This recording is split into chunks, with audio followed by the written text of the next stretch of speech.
दो प्रकार के लोगों को भगवत प्राप्ति नहीं होती, भगवत दर्शन नहीं होता। कौन? बहुत खाने वाले और बहुत कम खाने वाले।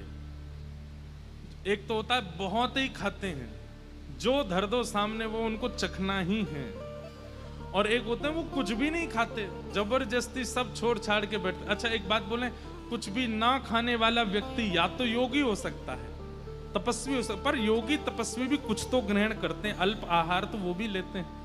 पर कई बड़े बड़े व्यसनी हमने देखे हैं कि भयंकर व्यसन जिनको होता है वो कुछ नहीं खाते, वो व्यसन में ही रहते हैं। बहुत खाने वाला और बहुत कम खाने वाला, इन लोगों को ठाकुर जी नहीं मिलते। और दूसरा बहुत सोने वाला और बिल्कुल ना सोने वाला, इनको भी ठाकुर जी नहीं मिलते।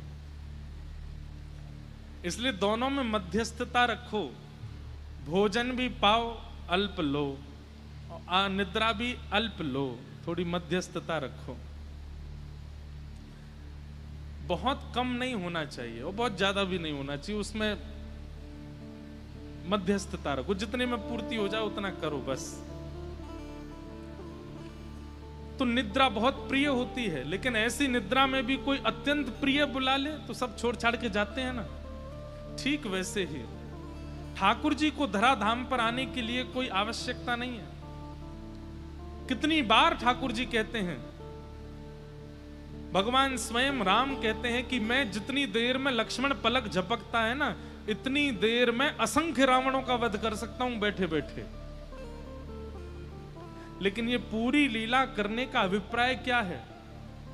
बोले रावण का वध तो मैं बैठे बैठे कर सकता हूं, पर सबरी की इच्छा बैठे बैठे पूरी नहीं होगी।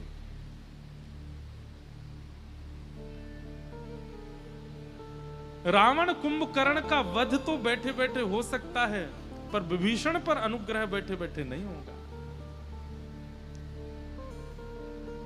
राक्षसों का वध बैठे बैठे हो सकता है, पर हनुमान पर कृपा बैठे बैठे नहीं होगी, उसके लिए तो आना पड़ेगा।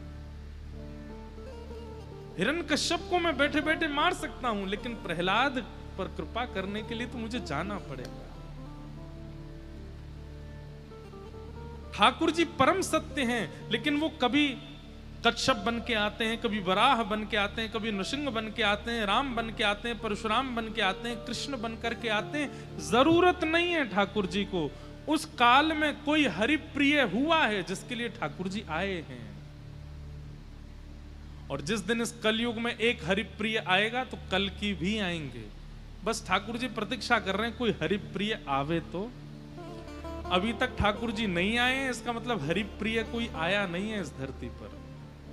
ठाकुर जी को प्रिय लगने वाला किसी ने ठाकुर जी को पुकारा नहीं है।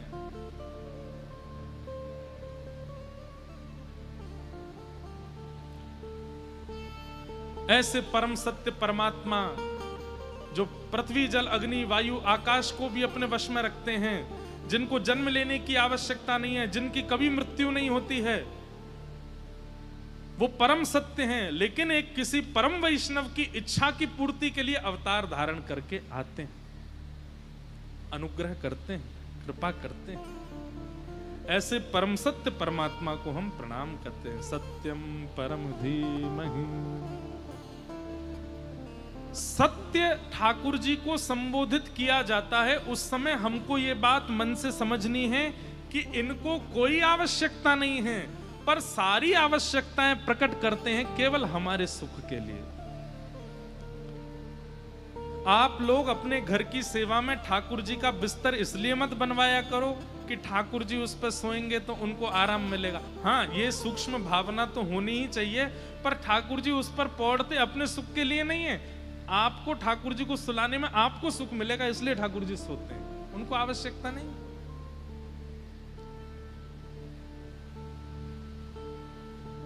आपके सुख के लिए ठाकुर जी सब लीला करते हैं, उनको आवश्यकता नहीं।